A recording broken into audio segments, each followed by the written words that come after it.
Pictures. I got pictures for you today. We are a visual animal. They say pictures are worth 1,000 words, so today is all about visual aids. We're going to visualize the trade situation, visualize the population growth, and then visuals from 338 Canada. I'm putting that at the end of the video because some of you aren't going to want to see it.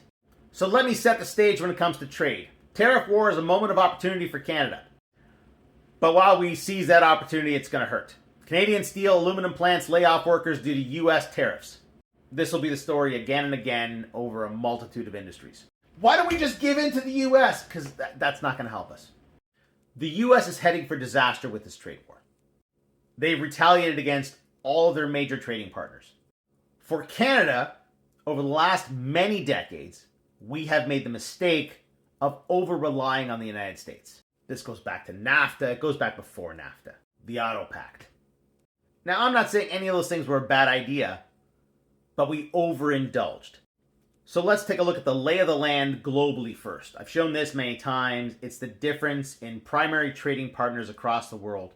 Back here in 2000, all these blue countries, their primary trading partner was the United States. Now, China. And it's a similar story for the EU, but not how you think. Up here, these dark blue countries, their larger trading partner was the United States. Now, their larger trading partner is the EU. Now, Europe also has a problem with China. They are losing people to China. In the blue, the larger trading partner is the European Union. In red, the larger trading partner is China. That's 2000. That's now. Either way you look at it, the United States is losing ground to Europe, and they are losing ground to China. And while the United States is putting up blockades to trade, the European Union and China are both looking to expand trade. That brings us to Canada and who we trade with. That's funny. I saw a content creator yesterday who said that we do fuck all trade with Europe. Said you could Google it. So I did. Now, what does Canada export? Mostly crude oil. All right. But you can see there's also iron ore in there, copper, gold, lots of gold, cars, etc. Who do we send it to? Do you see the problem? This is the EU. It's a significant trading partner. But this is the elephant in the room that we have to deal with. Because this elephant is sitting on us. I'm going to say it again.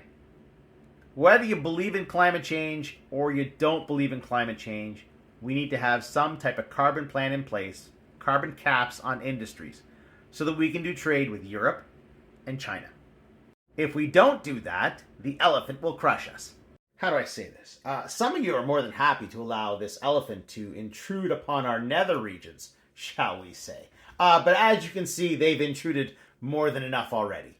We got complacent. We thought they would never stop being our ally. We were wrong. And we can't make that mistake again. The correction begins now. All right, population growth. Some people are freaking out about this. I tried to alleviate fears yesterday. Some people are still freaking out about it. So, visuals. I'm going to give you some visuals. But point out here, Canada's population grew at an annual rate of 1.8% last year. So I went to the Government of Canada and I got population numbers. 1950 was 75 years ago, and our population was 13,600,000, which means over the last 75 years, our population has grown by 27,900,000. So 67% of our population has come in the last 75 years, which averaged out over 75 years is an annual population growth of 0.89%. So I made a chart. This is if 0.89% continues for the next 75 years. That's if 1.19% happens over the next 75 years. It's a difference of about 20 million people 75 years from now.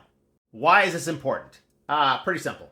If we plan for this, but get this, that's okay. If we plan for this, but get that, that's a problem. On top of that, planning for this and trying to achieve this is better economically than this. And the reality is we'll probably land somewhere in the middle. As I said yesterday, 75 years is a long time out. A lot can happen between now and then. Is this something that anybody's going to be worrying about right now?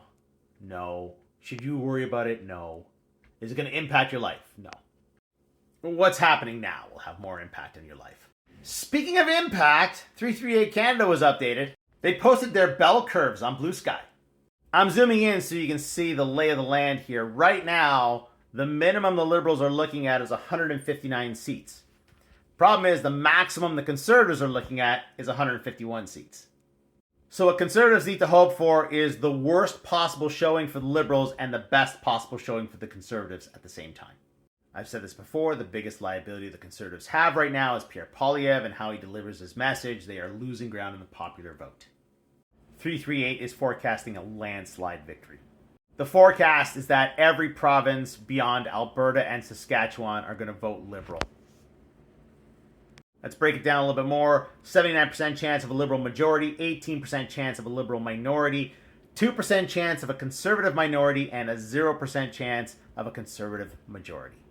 Canadians are not stupid. We know there's a problem, and we know we need to address that problem. And we're all on board for trying to fix it.